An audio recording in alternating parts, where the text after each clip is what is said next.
DramaCityProductions.com.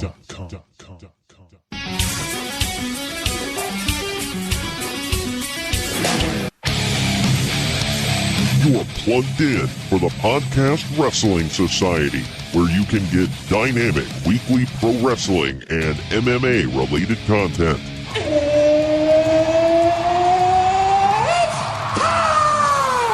Give us a follow on Facebook, Twitter, and Instagram at PODWRES Society so that you can stay in the know. Faith is the place, and the sky's the limit. And if you like what you hear, give us a 5-star review and hit that subscribe button. Woo! Woo! Woo! Woo! Now, your host, he is the one and only Troy Adams. Finally, Wrestling Wednesday has come back to the Podcast Wrestling Society. I'm your loving leader, benevolent host, Midwest Monster, and the most electrifying man in all of podcasting. You smell what I'm cooking. I am Troy Adams. And even though it doesn't matter what his name is, joining me today is the biggest heart-stopping, elbow-dropping, trailblazing, eyebrow-raising, quicker than a horse, stronger than a buck, and he says what he wants because he doesn't give a, well, you know. It's Greg. What up, Greg? What up? Why am I getting a Jerry Jet reference? Why? Well, you know. Good grief. Had to get it in there, man. Didn't see that one coming at all. Oh, yeah. Well, what you did see coming is, ladies and gentlemen, letting you all know right off the bat here, we are maybe pre-recording a little bit, getting this one in the can, because, well, we're on our quest for Cleveland. For all of y'all, Fastlane already happened. For us, we're still excited, waiting for Cleveland to come up. So, it's happening, man. And it's not many times... I'm going to the snow! You are. It's not many times you hear somebody go, man, I can't wait to go on my Cleveland vacation in March. But, just any little getaway. For me, it's the little things, man. Just a little bit of getaway is nice. And you and I will see each other once in 2 consecutive years. That's a new record. Yeah. So think about that. And, well, since we do have this one in the can, and a lot of stuff is going to be happening between now and when this is posted, we're not going to cover the news today, because, I mean, it's going to be old by the time it's listed. So, you don't have to worry about that. But, yeah, I'll ask you, man, we talked about WrestleMania X last week. Any final thoughts on WrestleMania X? Yeah, it was great, and probably the best up until this point, too. Yeah. And back at all the other ones, in that time period, I think it was the best. Well, and I don't think WrestleMania 30 was bad, but WrestleMania 30 I felt kind of broke that mold of it, because, like, 10 was great, 20 was great, 30 was good. Maybe it's a good thing we ended up not going. Yeah, that's what I was telling you. I think we ended up getting a better show at 34. So we still ended up going to Nollins, so we got that in. We got our Creole on. I tried Gator. So It was good. Yeah, it was pretty good. Yeah, that's right. You and I both had Gator nuggets. And I had a lot of gumbo. I had a lot of jambalaya.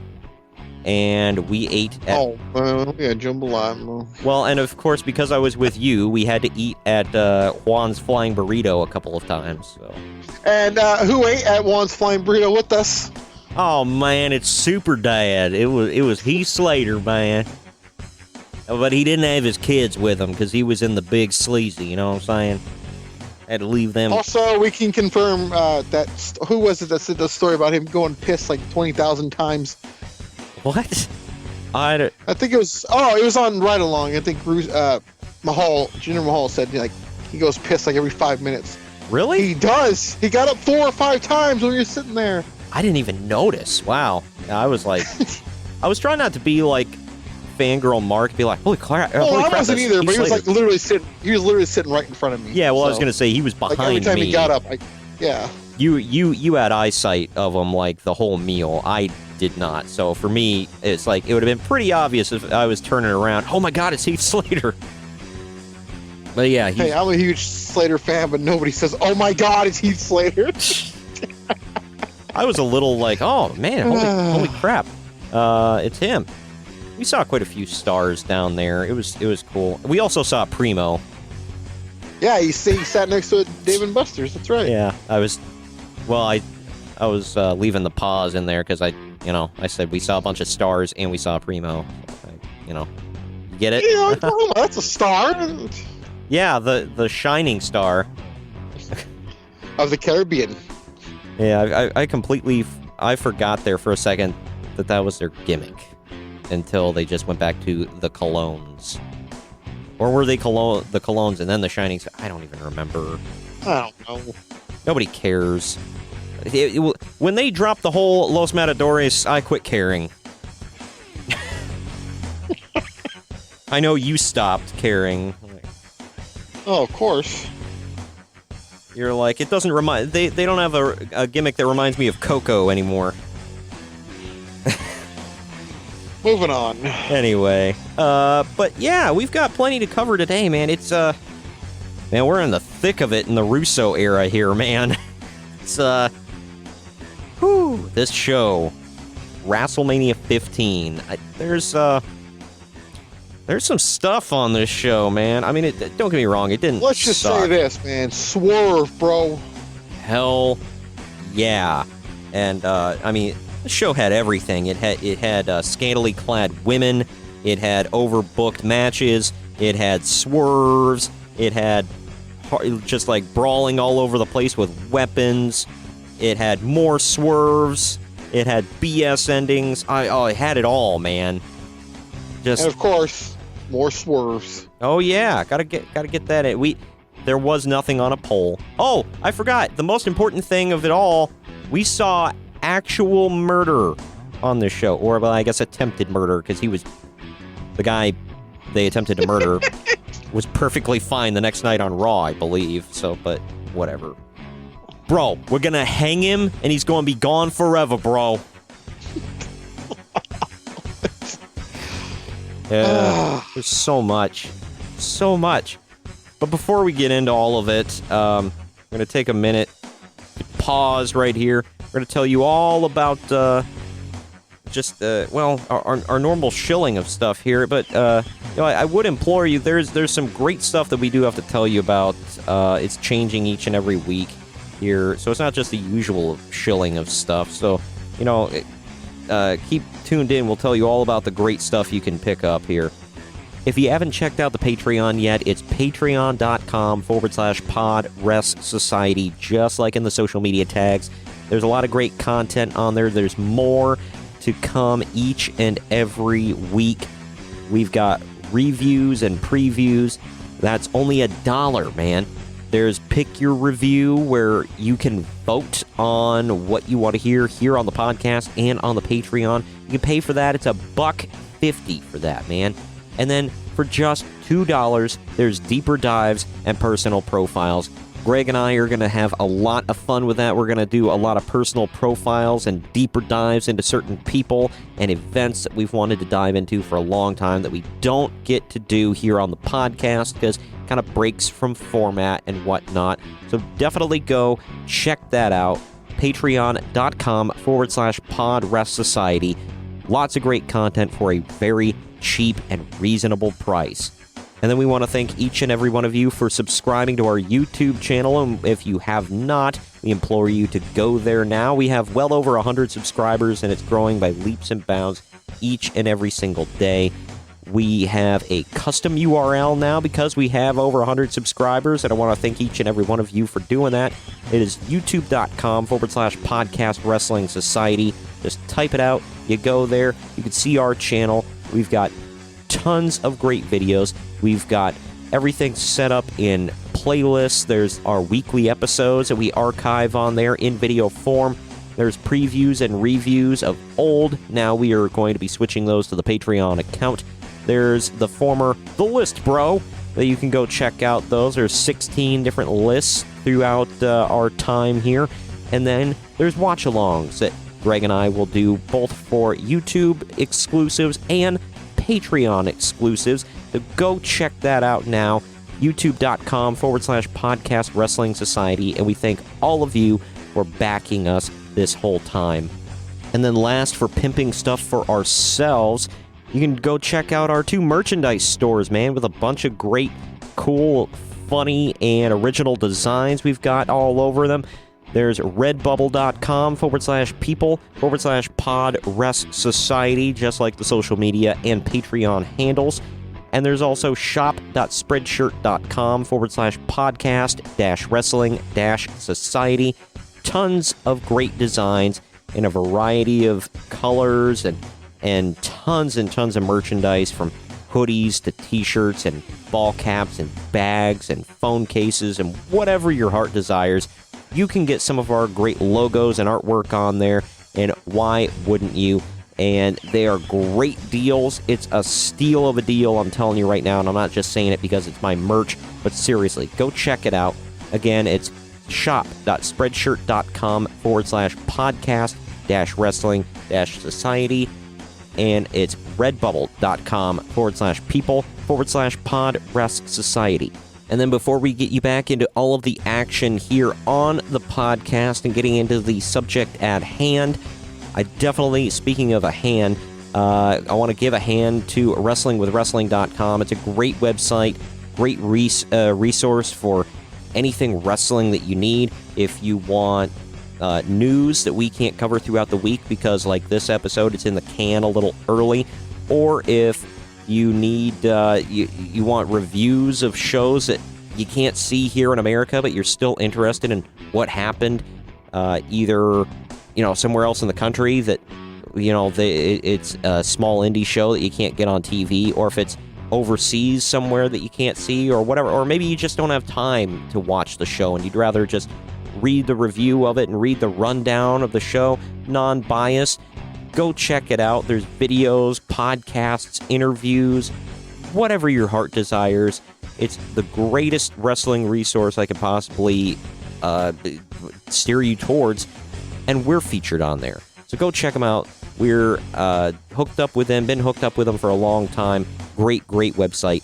WrestlingWithWrestling.com. They're covering all 4 corners of the ring. And like I said earlier, we do not have news today. Before we get into the actual WrestleMania 15, which I'm sure we're chomping at the bit to get to, you want to get into all the lead up to WrestleMania, man? Oh, hell yeah! All right, well, not a whole lot of notes here, but there's some stuff, because now there's Sunday Night Heat, which serves as the pre-show for their pay-per-views in this era. So there's plenty to cover on that, and there's some stuff to talk about with the lead-in. But yes, first off here, that I don't have a can this week. Well, it is a can, but it's one of those gigantic, like, tall boys of Monster, so I can't crack it open this week. It pops. Roll Tide. Oh yeah, gotta get the Monster plug in there. Even though, like I said before, they are not a sponsor, but I drink them each and every week because I don't know. Most people, I argue with people on this, but I absolutely love them. So if y'all are willing to pump us up, with your product, we are willing to pump your product up. You see what I'm saying there, man? We'll do all kinds of Roll Tide with you. I don't know if I'm using that correctly. That hurt TJ to say, everyone, just so you know. It did. Well, hey, you were the dude that was talking about, speaking of hurting, you were the dude talking about wearing your Warriors stuff up to Cleveland. Everybody that I told to that you were planning on doing that, they all got this look on their face like, ooh. I'm like, yeah, he's not familiar with Cleveland. They're like, yeah, that's he should probably not do that. I'm like, yeah.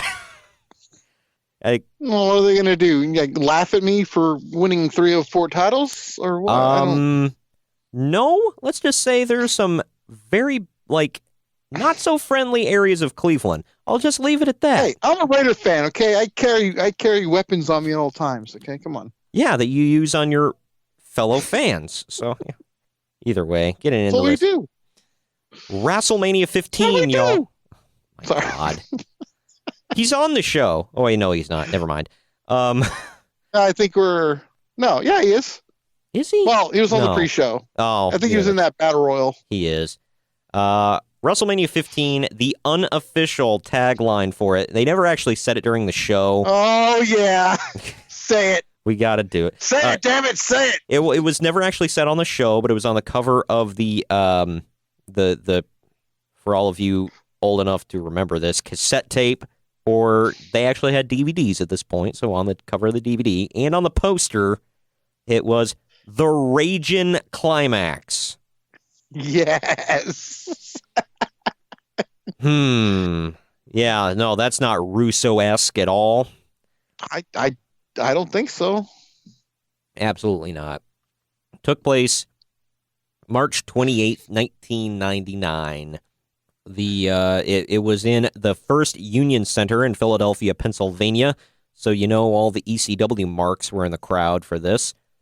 I saw a Hawaiian shirt guy in the crowd. Like, he was front and center, bro. That guy's got bank, man. I know. He went everywhere. Well, I mean, not for the ECW shows. That cost, like, what? Talk about that's at least $12. That's at least a clean pair of socks, all right? I'm going to get a letter. Anyway, the attendance... Well, if he listens. Yeah. The attendance, 20,276. Not terrible. This event marks, starting off on a low note here, this marks the final WWF appearance of Gorilla Monsoon, who was shown in the crowd, who would pass away in October of that year. Ticket sales as I said, 20,276 drew a gross of 1,437,050. So there you go. Decent little chunk of change. The event, by the way, was marked with I believe this was the one and only, Rage Party that preceded the event. Playing on... If you don't know what that is, watch the event and they'll mention it 7,000 times. Yeah, like it was great. Playing on the tagline of the event. It was much like Fan Access that would come in later years, but much worse. It was essentially a giant, very long concert with just like random run-ins of wrestlers and whatnot. It looked awful and crowded. You say this more proud. I'll say this. They showed like a wide shot of the whole venue and everything. I've been in some sleazy concert venues that looked much better than this one. By the way, it included music from Big Pun. Throw him into your Google machine. He's gigantic. Or was. I don't know if he's still with us. If he's not, rest in peace. But I don't know. I'm just covering my bases here.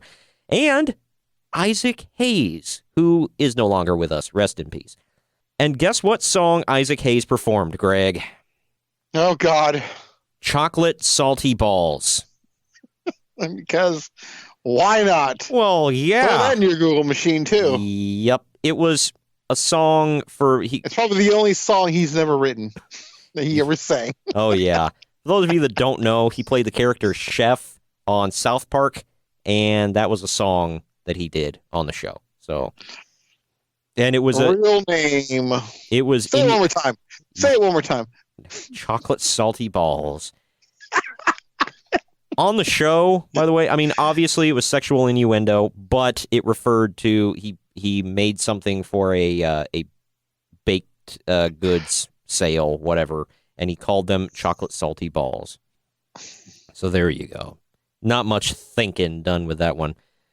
Now, here we go to the pre-show. During the Sunday Night Heat pre-show, Jacqueline pinned Ivory after a back suplex. After the match, Terry Reynolds burned her cigar into Ivory's cheek, which, by the way, I didn't pay any attention to the pre-show, and if they mentioned it on commentary, I missed it, because I was like, why does Ivory have a giant bandage on her face, like when she came out at WrestleMania? Now I know. The second heat match saw a 21-man Battle Royal match. That's an odd number. With the last two competitors becoming a tag team for the evening to face the tag team championship holders. In the event, D'Lo Brown and Test were the last two, still fighting without realizing that the match was over, when Draws and the Godfather eliminated each other. This was a Russo special. Feuding tag team partners, pal. They gotta hate each other. Bro. Why was that just like a thing with him? Whoa, bro, they're a tag team. They've gotta hate each other, bro. They can't get along. They're supposed to be on the same team. That don't make sense. I just want to slap him so hard. He did this in TNA, too. Wrestling Observer made a joke out of it after a while. Do you remember that? Like, there were a ton of feuding tag teams in TNA. I do. That was a thing with, like, that was a big feud with Matt Morgan and Hernandez, I specifically remember. And it didn't help either one of them, I don't think. It led to one of the worst First Blood matches I've ever seen. Do you happen to remember that? No. Matt Morgan. Sounds like I'm glad I don't. But. I'm sorry. Hernandez was the heel at the time, and he pulled out a squirt bottle. He came out of a Mexican box. I'm getting a tweet. But he pulled out a squirt bottle with liquid inside that looked like blood, and he squirted it all over Matt Morgan's chest. And the ref saw it and went, "Oh, you're bleeding. Match over." Yeah, because that counts. Yep. Even though Matt Morgan wiped it off, it was like, dude, I'm not, like, cut at all. And he was like, doesn't matter. Got blood on you. Match done. Gotta love Russo, man. All right. Anyway, that's that with the lead up. You think it's time we take our first break here before we get into the actual event itself? No, I want to go straight into it. Go. Well, we're going to take a quick break, whether you like it or not. Do it, damn it. We're going to tell you about all the other great podcasts here on the Drama City Productions Podcast Network. Like I said, adding brand new podcasts, great shows each and every week. Some are, many of them are not safe for work, so, prepare for that. But God damn it. Wow. So they're a little less clean than this one, we'll say. But I try to retweet as much as possible and share them on Instagram and Facebook. Check that out. As I said, DramaCityProductions.com, where podcasting lives. We'll be right back after this break. Check out Who's Right with Doug and Anthony. We got it. This is something I can rally around. Because I am anti-dead hooker. I am. Me too. If I like my hookers alive. That sounds weird, doesn't it? If I were to say that word, that would be what our podcast would be known for. We've been doing this for 70 episodes. That'd be it. We are racist, and you would be dragged right down with me. I would be there fighting the power, man. I would prove the critics wrong and catch the jungle fever. From that logic, if you follow that out, I can make fun of mentally handicapped people all I want, as long as I don't call them a certain word. Right. That's not the.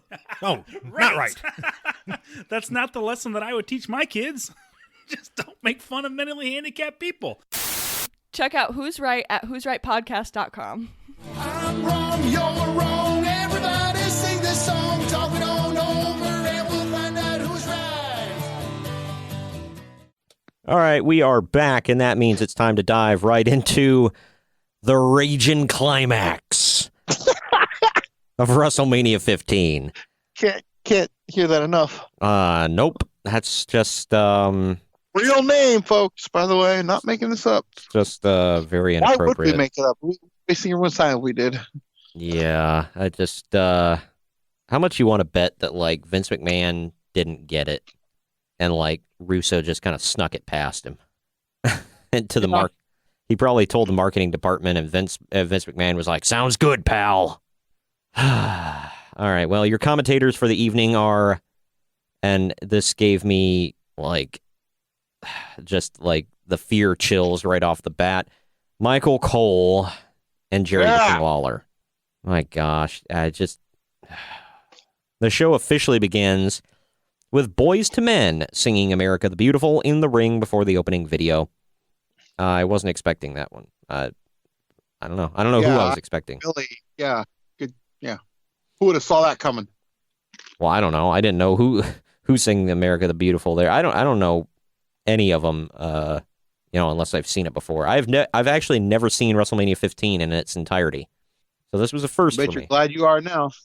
Oh, yeah. Let's get into this first one, man.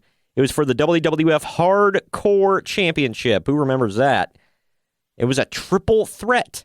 We get Al Snow, Hardcore Holly, Sparky Plug, and the defending champ, Badass Billy Gunn. This was something. That's a rogues gallery of who's who right there, man. Main event anywhere in the country. Well, you're damn right. You can't dismiss these three. Like surefire first ballot Hall of Famers right there. Actually, Billy is going to be a Hall of Famer. Now that I think about it. Damn. Either way. And who else was in the match? Al Snow and Sparky Plug. That's Hall of Fame right there, dude. That's like a whole class. No. I just... Plus head. That's 4. Oh, my God. Shut up. I want to smack you right now. This was during the weird time, by the way, where it's like Billy Gunn and Road Dogg almost like switched spots. Or, you know what I mean? I do. There was actually a thing on Raw when they both won those titles that they teased swapping them.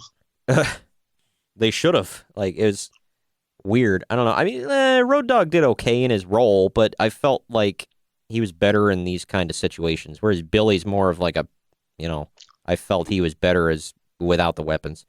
Either way, it was a fun little hardcore match. It actually wasn't terrible. The match ends with Al Snow setting up a table in the corner, goes to whip Hardcore Holly into it. By the way, Holly didn't have like custom shorts at this point. They were just like plain, boring black trunks. Hey, plain. He was just Bob Holly, right, at the moment? No, he was hardcore. Was he already hard? Yeah, he was hardcore. He's hardcore. He's hardcore. Think about that. Plain and boring, just like him. I'm kidding. Or no, you're not. Anyway, yeah, go on. No, I'm not. But either way, double reversal. How do you like him now? Shut up. God. Double reversal sends Al Snow into the corner with the table, or without the table, excuse me. Billy Gunn comes back and delivers chair shots to both men, fires Snow through the table. Gunn delivers the Fame-Asser onto a chair to Snow, but Holly attacks with a chair to Gunn. He covers Snow and from there and regains the hardcore title at 7 minutes, 3 seconds. Uncle Dave gave this 1 1/4 star. I don't know, maybe 1.5, but I'm like splitting hairs here. It wasn't fantastic. I don't know about you. When I go back and watch these events, especially matches like this, like while fun, sort of, watching a bunch of unprotected chair shots to the head where they're just like blasting each other, kind of cringeworthy. Am I right? Yeah. Yep. It's hard to watch. Either way, a recap is shown of D'Lo Brown and Test winning the Battle Royal on Heat to earn them a tag team title shot. Another Vince Russo staple, tag team partners who don't get along, as we mentioned earlier. It is now time for D'Lo Brown and Test, accompanied to the ring by Ivory. They are taking I'll tell you what, man. Ivory was all kinds of roll tide here. She was... Roll tide on that. But the best is yet to come. They took on the tag team champions of Jeff Jarrett and Owen Hart. They were accompanied to the ring by Deborah, and she was wearing... And her clothes. Yeah, she was wearing white lingerie, should I say. Or, well, it was more like, I don't know, a bikini? I don't even know. But it was skimpy. Bro, she's going to go out there half naked, and the teenage kids are going to get boners, bro. Oh, my God. I will say, while I didn't, dislike this, it bared no meaning. Like, it was just like, oh, she's scantily clad for absolutely no reason. Okay. But I will say, man, this bikini, it was on time. But the funniest thing was as she's coming to the ring and, King is losing his mind, just touching himself behind the announce table. And Oh, my God. he is. And the crowd's like losing their minds. Ivory is at ringside, and you can hear her, like, she throws her hands up and she mouths, "She's fake." And then she gives a high five to some dude in the front row. This was great. I popped for that. The end of the match sees D'Lo delivering drop kicks to both Owen and Jeff, and then a lowdown to Jeff Jarrett. Owen makes the save. P.M.S., which is Terry Runnels and Jacqueline. Real name. Yeah. Now, it stood for Pretty Mean Sisters. That's what it stood for. All right. So let's just clear that up right now. All right, get your damn head out of the gutter. I could say the same for Vince Russo. But... bro, white cotton panties, bro. Can you imagine it? Bro, it's a play on menstrual, bro. Oh, my God. Either way, they were Terry Runnels and Jacqueline. They come to no meat yet, or was meat already a thing and they got rid of him? No, he's on his way. Oh, yeah. And that epicness is... For those of you that don't know, they had so much innuendo. We're going to leave that alone. Yeah, for those of you that don't know, Meat was Sean Stasiak. It was like their... What the hell was he to that? Like, just like a manservant type? I don't know. Pretty much. Sex slave. He wore tighty whities all the time. He was all that, actually. Yeah. And I'm not just saying that to roll this along. He literally was all that. Yeah. And a bag of chips. My God. Yeah, and he wore tighty whities all the freaking time, and he sucked. But anyway. God, more innuendo. Just move on, please. I'm trying to resist. Second generation wrestler, and he was awful. Just goes to show, well, he's in that same boat with, like, David Flair. But anyway, PMS, Terry... Hey. What? Nothing.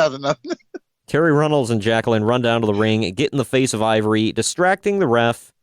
D'Lo Brown goes for a powerbomb again, but Owen comes off the top rope with a missile drop kick to his back, flips over. It allows Jarrett to, or no, it's to his front. I'm sorry. It allows Jarrett to get a jackknife roll up for the win, allowing the champs to retain at 3 minutes, 58 seconds, so just shy of 4 minutes. Afterwards, obviously, D'Lo and Test brawl. So yay. This, by the way, was not the last time we will see Test from throughout the night. Hooray. I mean, not to speak ill of the dead, but it's like, man, you want to get them ratings up. More Test.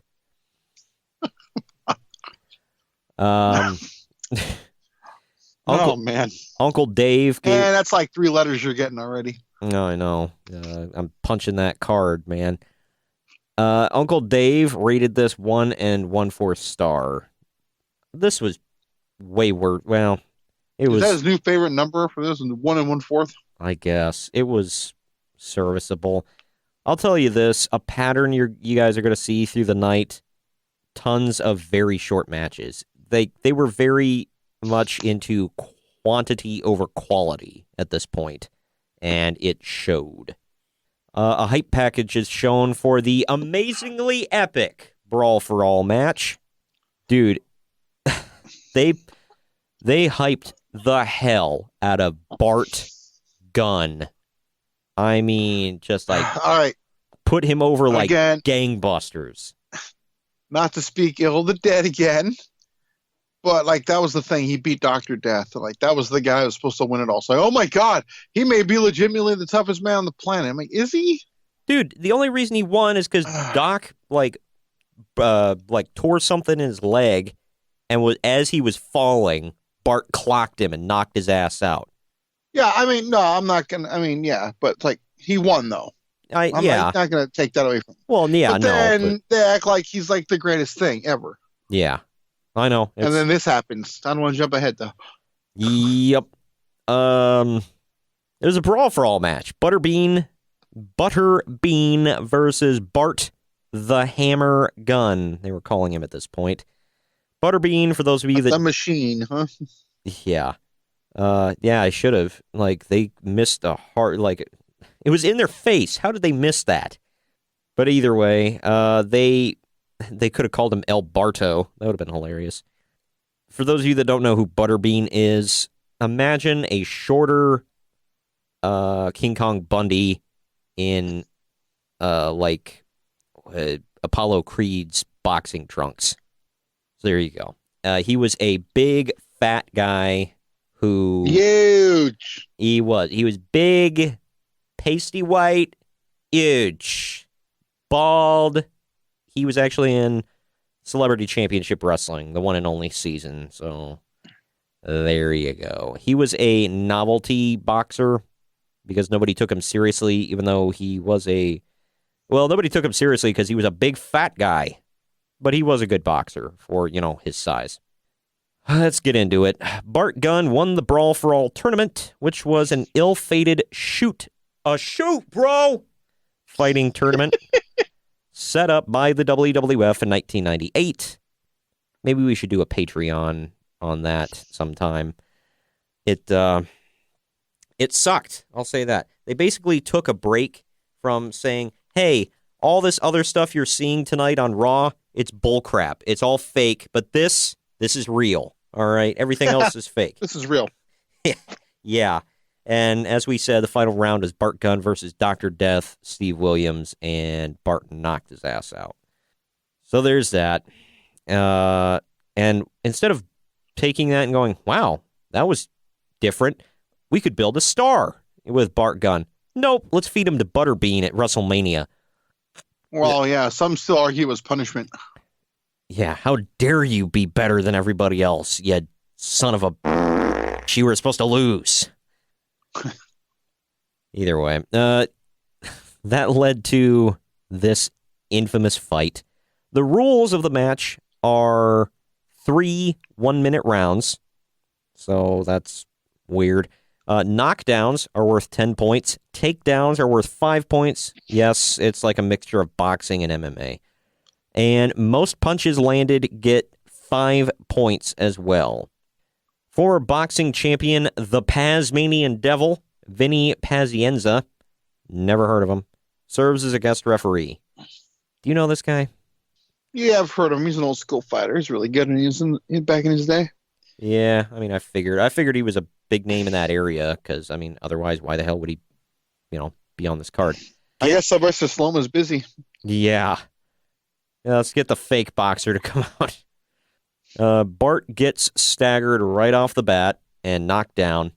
He gets to his feet, though, and proceeds to get knocked the F out in just 36 seconds. You could, hear all potential just going right out the window at this point. This would pretty much be the last time that Brawl for All was ever mentioned in WWF/E. I guess Bruce Pritchard talked about this. He said, Butterbean was, willing to play along, and he's like, so, how long should I keep this going? Should, we take it? And they were like, no, this is real. And he's like, well, you don't want me to kind of, toy with him for a bit, kind of keep it interesting, let him get... And they were like, no, okay, really fight him. He's like, all right. And he knocked him the hell out. 36 seconds. There you go. After the match, the famous Chicken runs down and gets knocked out by Pazienza. Just what the hell? Why? And I said this because before. Because it'd be funny, bro. Oh, yeah. Well, he's going to beat the Chicken, bro. Well, it would have been funnier is if he would have choked him.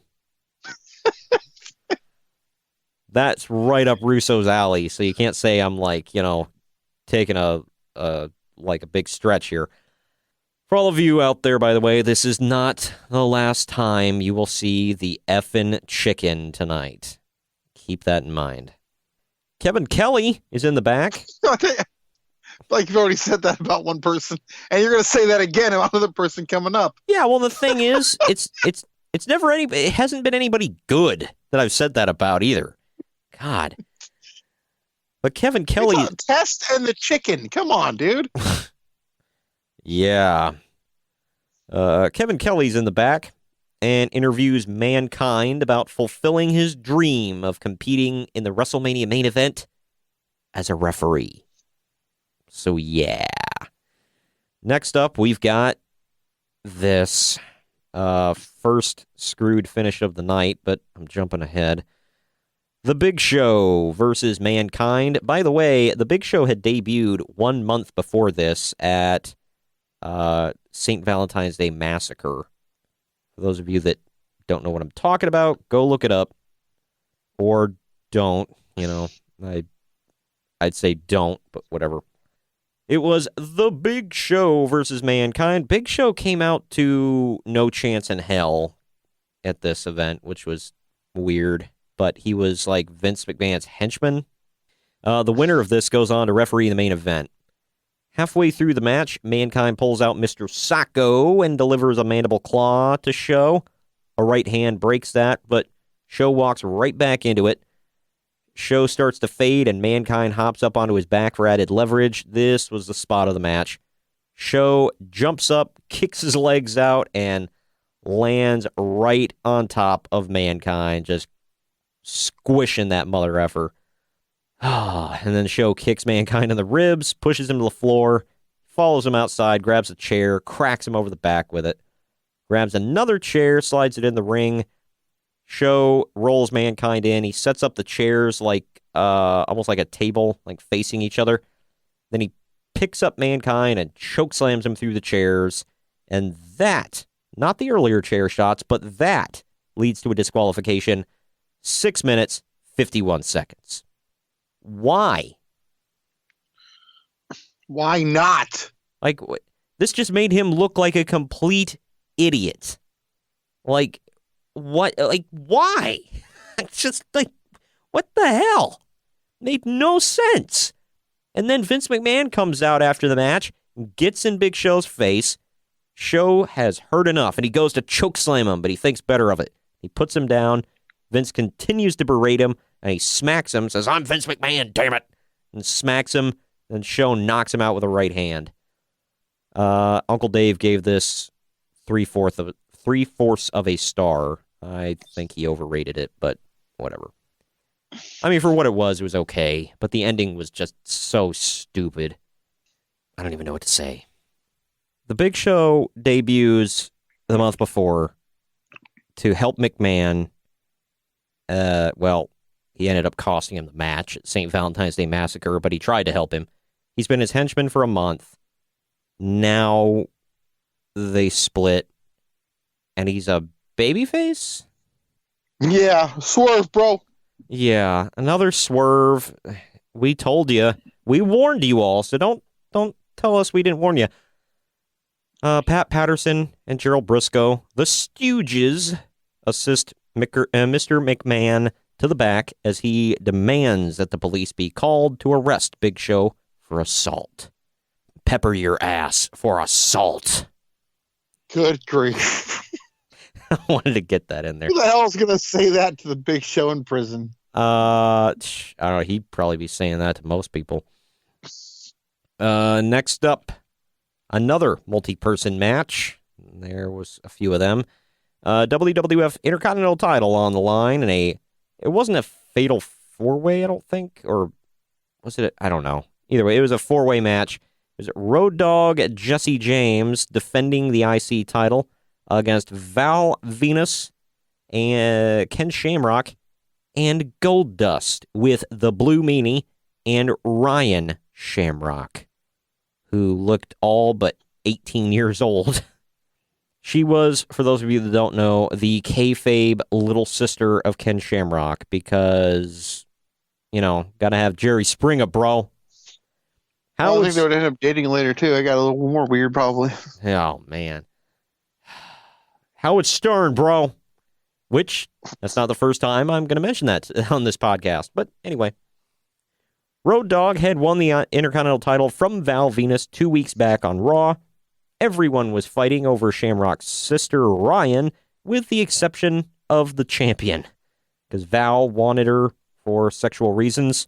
Goldust wanted her for whatever weird stuff he likes to do, and Ken Shamrock wanted to protect her, so it was weird. And then there's Road Dogg, who didn't give a damn. Either way, in the end, Ken Shamrock charges at Val Venus and gets backdropped to the floor. Val comes outside with a baseball slide and chases Shamrock down the aisle. Shamrock realizes the count too late and gets counted out along with Val at 8 minutes, 23 seconds. So it's now a one-on-one. So there's that. Shamrock snaps, runs back in, and belly-to-belly suplexes both guys that are left. Goldust makes the cover, but only gets a 2 count. Goldust hits the ropes, but Ryan accidentally grabs his feet, thinking it was the Road Dogg. Goldust goes for a power slam, but James rolls through with a small package, which gets the 3 count at 9 minutes, 48 seconds. Afterwards, Goldust berates Ryan Shamrock and tells her to hit the bricks, and she runs away fake crying. I don't know. The Blue Meanie was like fresh off of Blue Dust at this point, by the way. Another winning gimmick. Well, hell yeah. He's right up Russo's alley, man. By the way, Uncle Dave gave 1.5 stars. I don't disagree.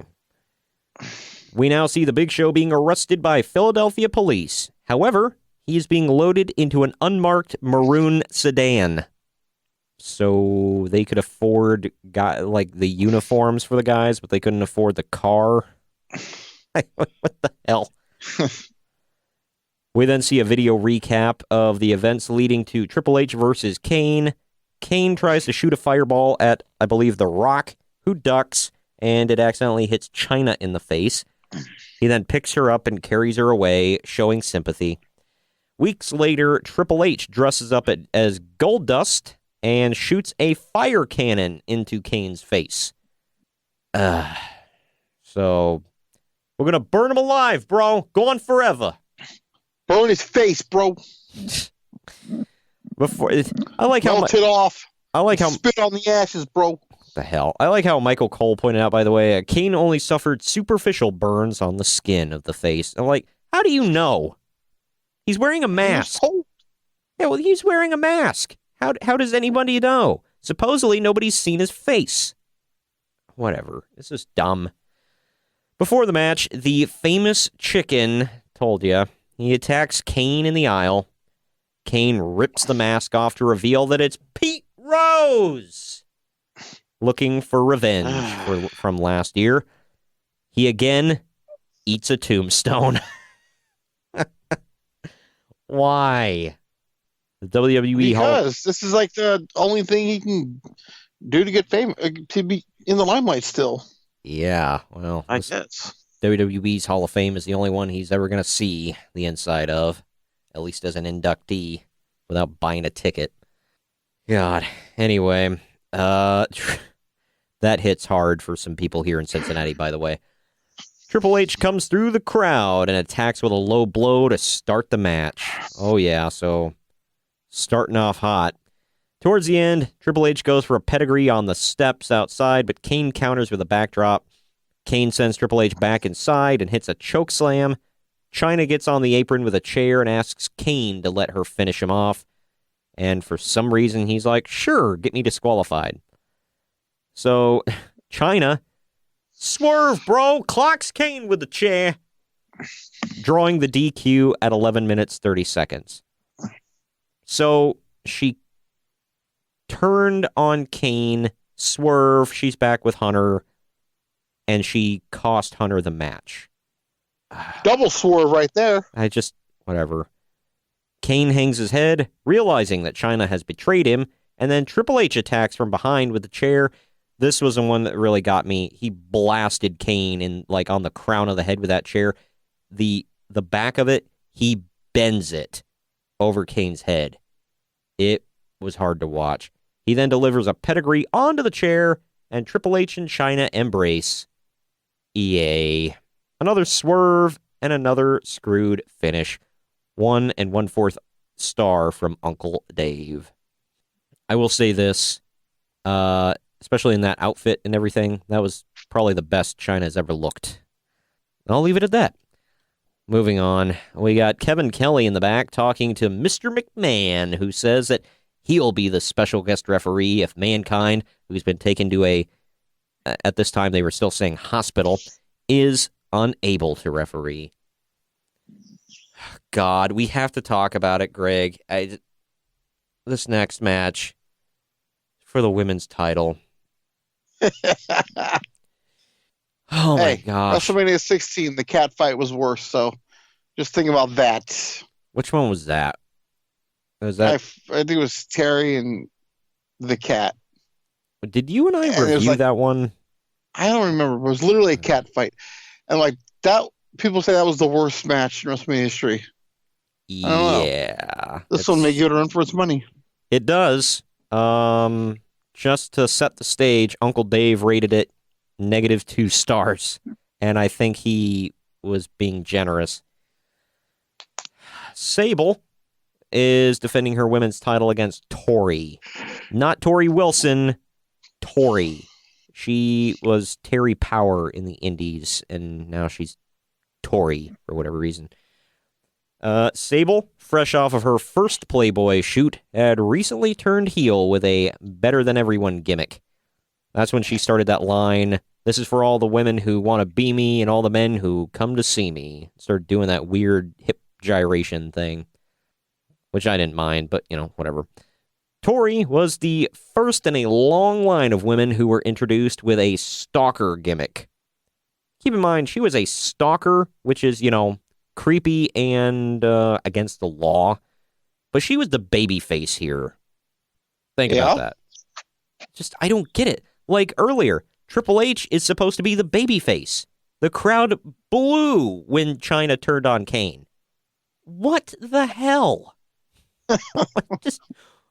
The 90s were weird, man. The late 90s, I should say. The Attitude Era just made no sense. Either way, this match absolutely sucks all kinds of ass. They brawl, I'm using that term loosely, all over the ring and ringside area, which was a staple of this entire event. In the end, Tori comes off the ropes and goes for a crossbody, which misses Sable and takes out the referee because we got to get a ref bump in there. Tori botches her counter of the Sable bomb, just lands straight on her ass and punches Sable in the gut. But she sets up for a Sable bomb of her own, and Nicole Bass comes to the ring, making her debut.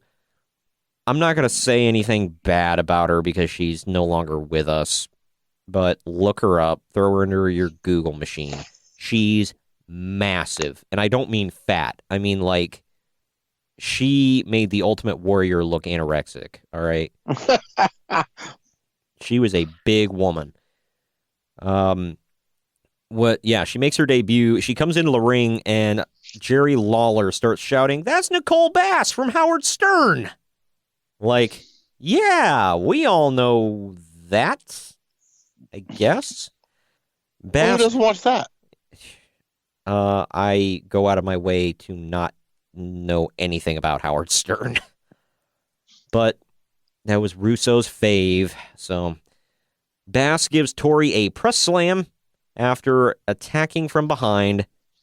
Sable bomb finishes things at the 4-minute, 25-second mark. God, this sucked so bad. Just bags and bags of ass. We then go to Kevin Kelly again, who's interviewing the newly reunited D-Generation X. Keep that in mind. Even though X-Pac is in the center of everybody and about to wrestle next, he doesn't say a damn word. He just stands there looking about as tough as X-Pac can look. What's that saying? Yeah, that's why I said about as tough as he can look. This next match, for the European Championship, it's, oddly enough, the defending Shane McMahon with, I told you look out for him, with Test in his corner. He's taking on X-Pac. You ever hear why Test somewhat got buried? Yeah. For those of you that don't know, I guess Russo saw him and was like, well, he's just as big as Kevin Nash. We just put him in DX. He'll be like, he'll be bigger than Kevin Nash. And I guess the Clique did not like that. So, yeah. Plus the fact that he was super green. Pat Patterson and Gerald Briscoe jump X-Pac in the aisle because why the F not? But it backfires and X-Pac moves. Patterson decks Briscoe. X-Pac chases Shane around the ring and back into the ring to start the damn match, finally connecting with a spinning heel kick. God dang. This match, man, just... The Mean Street Posse gets involved on Shane's behalf at one point. Yeah, Rodney, Pete Gas, and the rest. Pete Gas, man, that name. Test also gets involved multiple times. In the end, Test comes in again, but gets a spinning heel kick and a Bronco Buster for his troubles.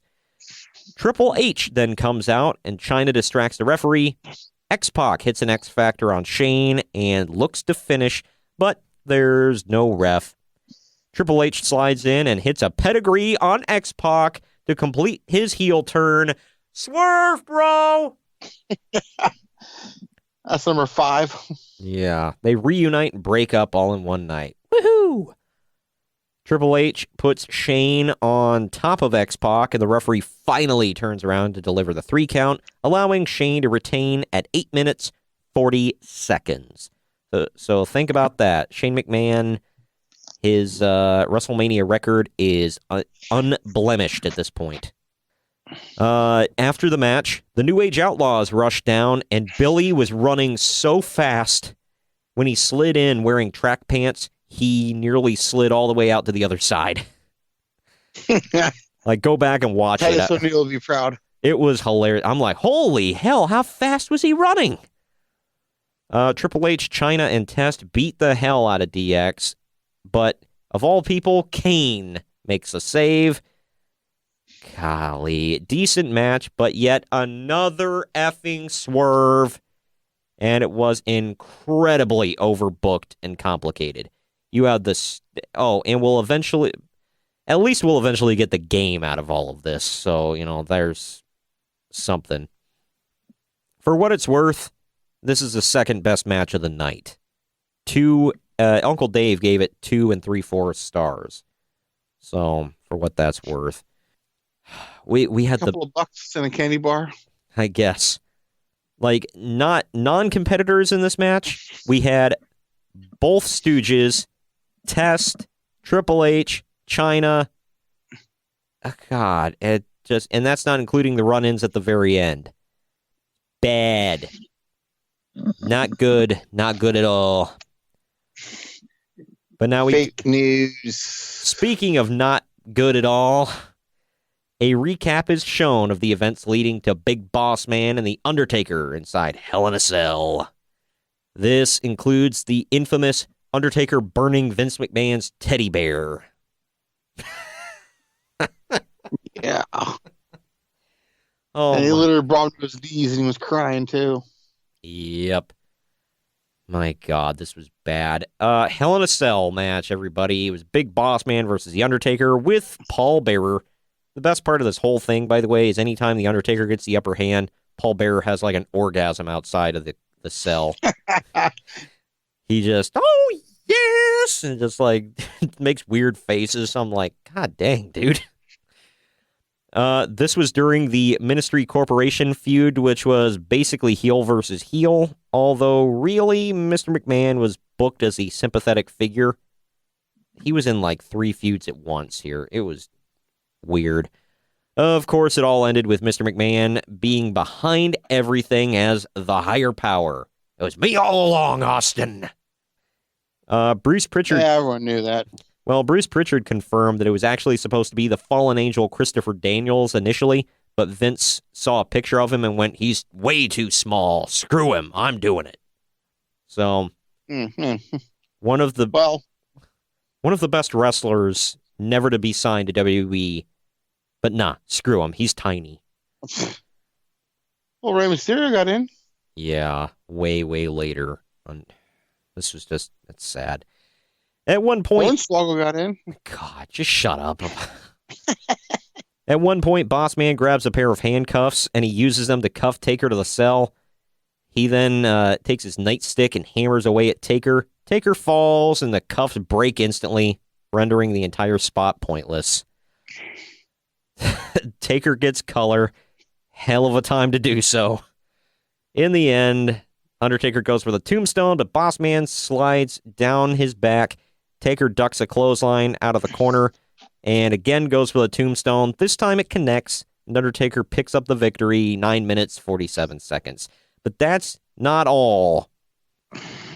After the match, the craziness continues as the Brood rappels from the top of the arena, rips open the cell roof, drops a noose into the cell. Undertaker slides that noose around Boss Man's neck, and Paul Bearer hits the button to raise the cell, and they hang Boss Man from the top of the arena. All the while, And he's flopping around like a fish, too. all the while, Michael Cole is shouting, "Is it symbolic? Is this symbolic? Is he hanging the corporation in effigy? Is it a symbol king? It's symbolic." Whole No. effing time. Uncle Dave's rating, dud. Sucked. It's Hell in a Cell, too. Worst cell match ever. So they literally killed a man on pay-per-view here. And, you know, Bro, we're going to kill him. He's gone forever, bro. well, you know, they literally killed a man on pay-per-view, and you know who the real loser was here, Greg? All of us. Exactly. Because we had to watch this crap. This was bad. Like, Bad. did the Big Boss Man really have another big WrestleMania moment? I don't think so. That's sad. And even if he did, this, above all else, is what everybody remembers. I think he's in the Hardcore Battle Royal next year, I think. Oh, yeah, the great WrestleMania 2000. For as bad as this show, like, was, and it didn't all suck, but, I mean, there was a lot of blah. It just didn't feel like, you know, because today it's such a huge spectacle, and when you look back at, you know, this, it's like, meh. You know, it was a big show, you know, and this is just, I don't know. Show's not good. Either way. Up next after this, highlights are shown from the WrestleMania Rage Party. Oh, goody. Can't get enough of that. Oh, hell yeah. And now Michael Cole, who looks like he's going through puberty as we speak, now introduces Jim Ross, who will serve as the play-by-play man for the main event. Thank God. By the way, I think JR had one tuxedo vest. It was the ugliest thing I've ever seen, and he wore it all the time. Because what he came out wearing at this show, swear to God, I saw him wearing that throughout all of 95. And it was the ugliest damn 90s-centric Nickelodeon-looking vest I've ever seen. But for those of you wondering why he wasn't on this show, it's because he didn't really have the energy at this time. I think Bruce Pritchard was talking about this was the time he had a second bout with Bell's palsy and his mother died, like all at the same time. So I think he had that because his mom died, actually. yeah, I guess the stress made it worse, and he woke up the next day and he had more complications. Not a good time for JR. He was in Michael Cole's ear in the back, but he didn't have the strength to sit out there and do on cameras and stuff like that all night. So it is what it is. But at least we get him for the main event here. How do you feel as Michael Cole, though, when it's like, good job, kid. Now get your ass to the back. We need the professionals out here for the main event. Well, clearly they were grooming him for later, so. Yeah. Well, he got replaced a couple more times, even when he was a veteran. So, yeah. Obviously, they recognize that somebody from the past is much better than you are now.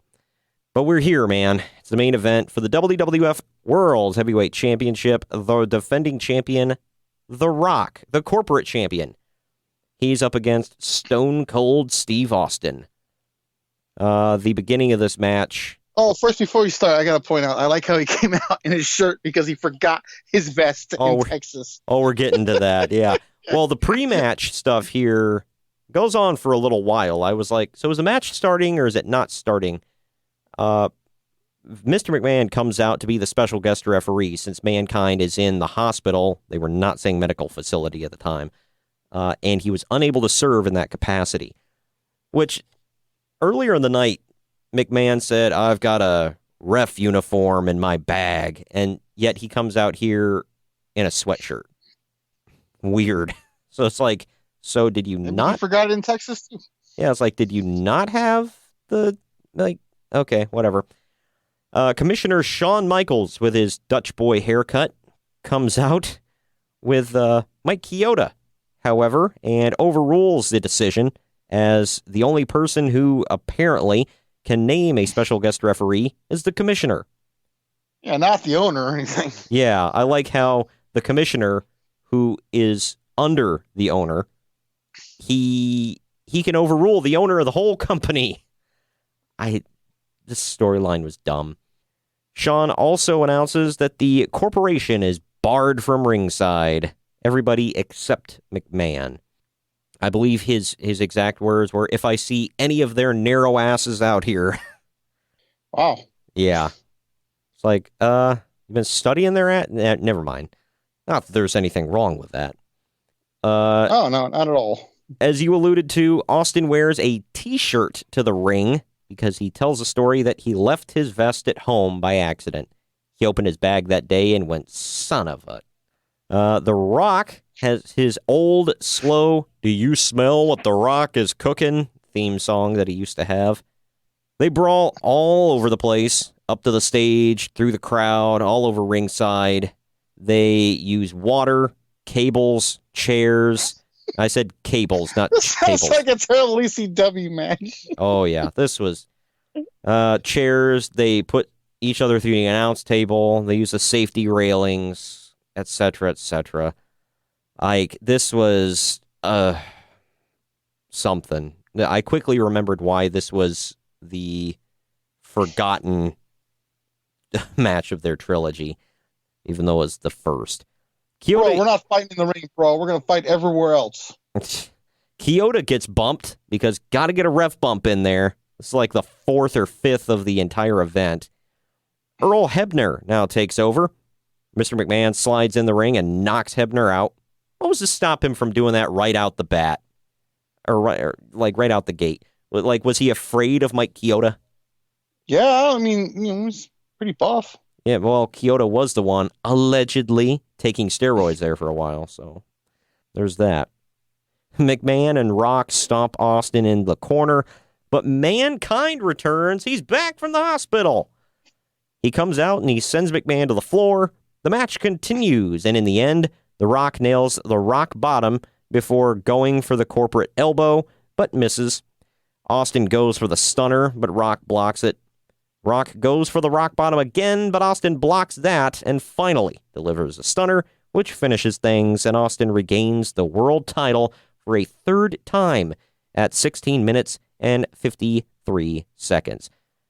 Before we get to the post-match thing here, I just got to ask, like, why was Mankind able to come out and was like, I'm the ref now? Me. Because reasons. I realize they can use the thing, oh, well, he was supposed to be the referee because he won the match earlier in the night, and that was a step. Yeah, but he was taken out of that, and the commissioner, Shawn Michaels, made Mike Chioda the ref. But then Earl Hebner comes out there because I guess we assume that Shawn Michaels in the back was like, come on, yeah, just head on out there. But then he gets bumped, and I guess Vince took over, even though he couldn't really, but he did. And then Mankind comes out, and he's like, he can't really take over. He's just the owner. He has no say. Yeah, but but the commissioner, Greg, the commissioner is the only one with the power, damn it. He has the ref power. Which makes zero sense, but it happened. Sort of, kind of, whatever. But then Mankind goes out there. Are we to believe maybe Shawn Michaels is just back there sending in refs out there? Like, I don't know. I'm confused. In the end, McMahon eats a stunner after the match for good measure, and then Austin celebrates with a few Steve Weisers. He even has a beer bash with Earl Hebner, who hops on the second rope and toasts just like Austin. Second time in like 3 months he did that. Yeah. Also had a Buried Alive. Lord. Why? Because Because Earl, screw you. Yeah, Earl must pose, damn it. Earl must drink beer, damn it. Exactly. Oh, a guy named Earl drinking beer. No, color me surprised. Don't forget about the Ponzi scheme he had with the shirts, too. Oh, Yeah. God. Yeah. I screwed Brett. You're damn right I did. Uncle Dave rated this 3.5 stars. I think he was fairly generous. I don't know. Yeah. What did you think of this thing? I thought it was a fun brawl, and that's what it was. Yeah, this was not a main event of WrestleMania, in my opinion. And this was I certainly... don't think they were going for a classic. I think they're going for a moment at the end. Yeah. I just... I don't know, man. This nowhere near lives up to their next two. Not even kind of. At least not in my opinion. Like, am I wrong? No. I think it's been unanimously agreed by everybody that this is the third of them all. Yeah. Nobody talks about it for good reason. I don't know. Well, that's that for the event. I think we should take our last break here.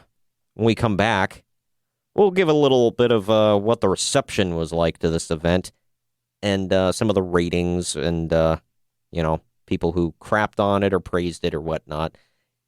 And then we will tell you what's coming up next week here on the podcast. We'll be right back after telling you about some other great podcasts here on the Drama City Productions Podcast Network. We'll be right back. Small Town Mentality Podcast with your host, Ben. A podcast about nothing and everything. A podcast where we get together with friends, drink beer, and see where the conversation takes us. We don't edit. We don't care what people say. It's small town people with a small town mentality. It gets offensive at times, lots of swearing, and a whole lot of not caring. Available everywhere you get podcasts. You can find us on Twitter at STMPod, on Instagram at STMPodcast, and on Facebook at Small Town Mentality Pod. We'll see you there. Hey folks, Big E here with some breaking news. My podcast, Karaoke Big E, was just named the #1 karaoke podcast of all time. Don't believe me? Well, you shouldn't. That category definitely does not exist. My co-host Kevmo and I are in a league of our own when it comes to podcasts. So why don't you check out the world's best, well, probably only, karaoke podcast, Karaoke Big E. You can find us on Apple Podcasts, Google Play, Stitcher, or wherever else you get your podcast, or you can check us out at karaokebiggie.com. Come on by every Tuesday and give us a listen, and remember, you can't be a star if you don't shine. And we're back, and I think it's time that we dive into some of the reception from the event, Greg. We'll give our opinions here at the end, but even though we've given them periodically through the actual event, this event was met with mixed critical response. Canadian Online Explorers Professional Wrestling Section, whatever that is, gave the entire event a 5 out of 10 stars. The main event between The Rock... Why does it go up to 10 stars? That's a really weird system. I don't know. Well, they do with video games, so I don't know. Maybe they're going on the video game system. The main event between The Rock and Stone Cold Steve Austin for the WWF Championship was rated an 8 out of 10. What match were they watching? Like, I don't know. The Hell in a Cell match between Taker and Big Show got a 5 out of 10. That's about right. The match between Shane and X-Pac got 7 out of 10. Seems about right. Sable and Tori got 1 out of 10. Wow, got a whole star. How about that? Only for looks. Basically. The Four Corners Elimination Intercontinental Championship match got 5 out of 10 stars. And the Mankind Big Show match got 4 out of 10. Yeah, I don't totally disagree. In 2009, 411 Mania, to which I got most of this the match rundown from, they wrote this. Like most Attitude Era shows, this one doesn't hold up very well 10 years later. Austin Rock is gold, but the rest of the show is like one really long episode of Raw leading up to the main event. Oddly enough, it wasn't until business went down that WrestleMania quality went way up. They rated it a 5.5 out of 10. Do you agree, disagree with any of that? No, I mean, you might call it like a 4. I just thought it was bad, but... Yeah. Well, you and I talked about... I thought WrestleMania 13 was good. I thought it was fairly good. WrestleMania 14, you and I talked about, was pretty great. 15 and 16, man, was like the dark WrestleManias. Yeah. Sure. And 16, Russo wasn't even there, so... I know. We'll see. Dude, that residual... Like, Russo... It's like when somebody, like, has a stomach ache and they pass gas in a room and they leave and it still hangs around and people are, like, smelling it. Wow.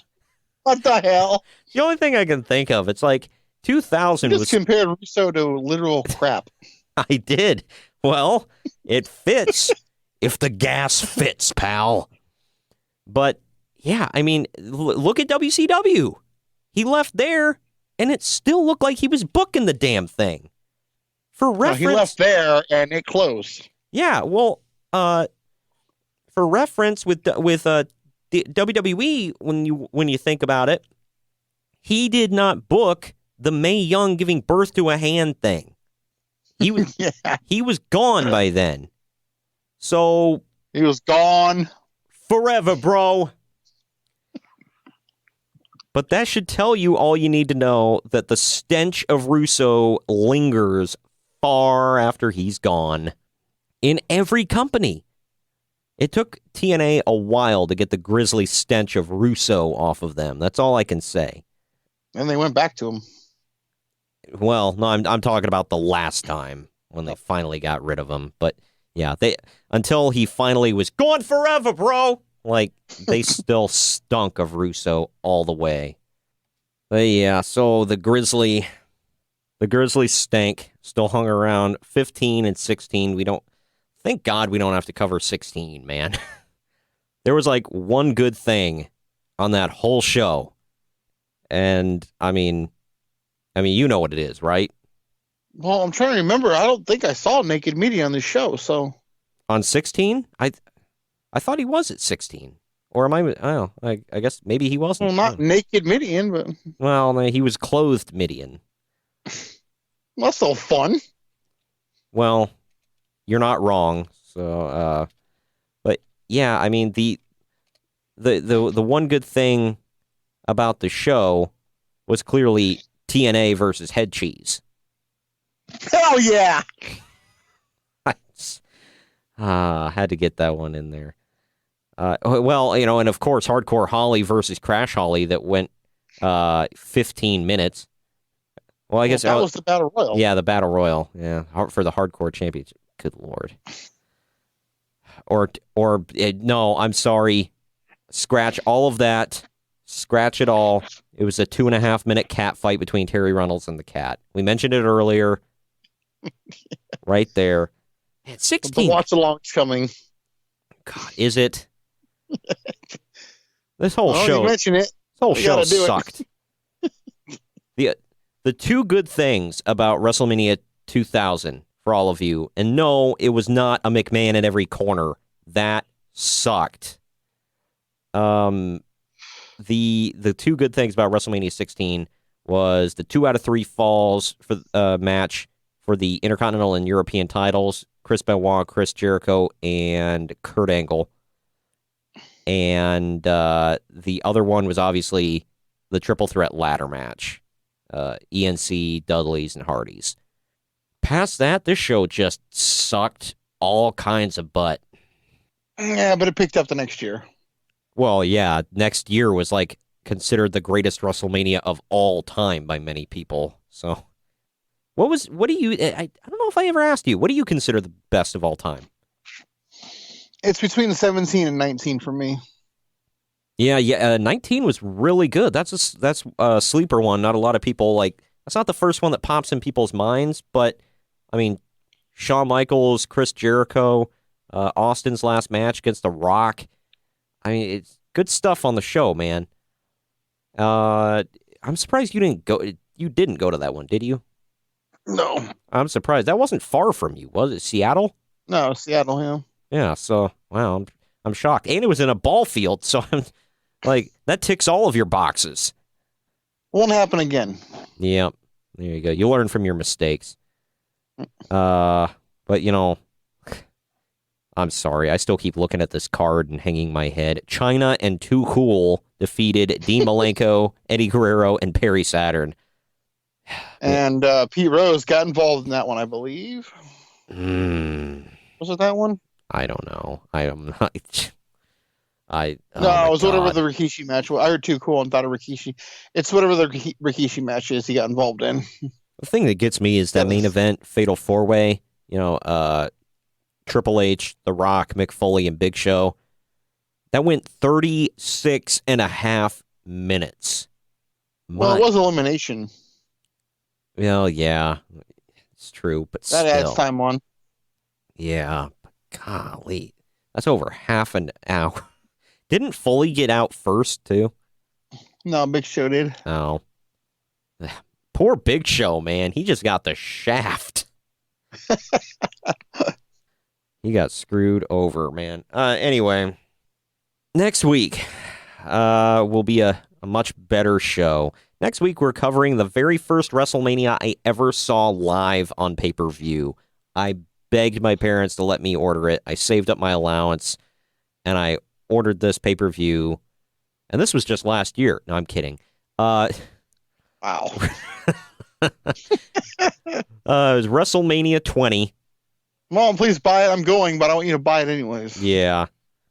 Mom, you got to order it and DVR it. You might see me. Damn it. We actually were seen on the WWE Network at the Hall of Fame ceremony. So there's that. Yeah, that was pretty cool. Yeah. I got to go back and watch and take a screenshot of it so I can post it on our Twitter so that people can remember. People can know we're not lying, Greg. But I got a bunch of pictures on my phone if they wanted to. Pixar didn't happen. But anyway, we will do WrestleMania 20 next week, WrestleMania 25 the next week, and WrestleMania 30, and that will be the week leading up to WrestleMania 35. And it's been one hell of a road to WrestleMania so far, Greg. I cannot wait. Oh, yeah. Ugh. As of the posting of this, as I said, we had to put this in the can early because of our hashtag Quest for Cleveland. So I hope you all go to our Patreon account. There will be some cool stuff up there from our hashtag Quest for Cleveland. And it will be from we're going to the Football Hall of Fame in Canton, which is about an hour drive away from Cleveland. We will go to Rock and Roll Hall of Fame there in Cleveland itself, because you can't not go there when you're in Cleveland. And also from Fastlane itself, man. Going to be some good stuff. It's going to be good. Good. It's going to be a great show. God, I hope I see Pat McAfee there, man. I'm just crossing my fingers. Good Lord. Sorry. But anyway, Fastlane is shaping up to be a great show, at least on paper. Very much looking forward to it. We all win, Greg, because you know we're going to see Kofi versus Bryan at Mania. And in person, I get to see KO versus Bryan. So I'm going with a smile on my face. It's all going to be good. Oh, and this is Kyle's popping his pay-per-view cherry, man. So first one he's ever been to. I'm mad I didn't go to Elimination Chamber. I went to every pay-per-view from Survivor Series to WrestleMania. Yeah, I know. Well, that's got to be your next goal, to go to every pay-per-view in a calendar year. Yeah. It's a lot of money, but I have faith in you, Greg. You can do it.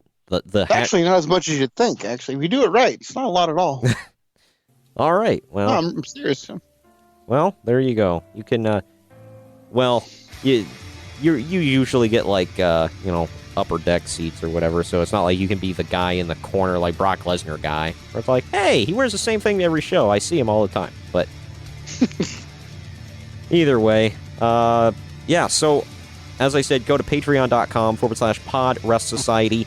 And now you can go to youtube.com/C/Podcast Wrestling Society. We have our custom YouTube URL. Greg, it's been a while, but it finally happened. We fought. Yeah, thank you for that. Hell yeah. Thank you for that.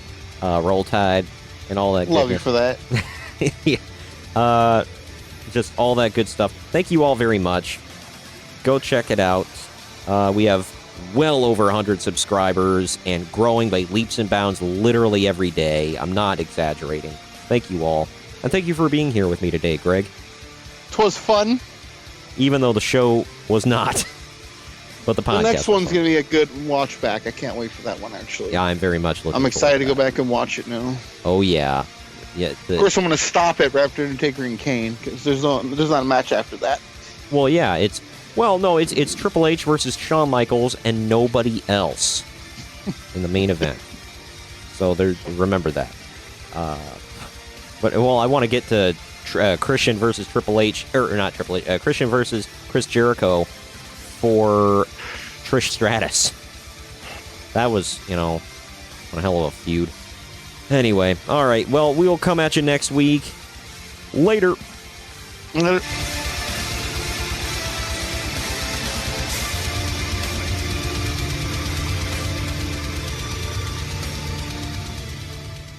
This has been a Drama City production.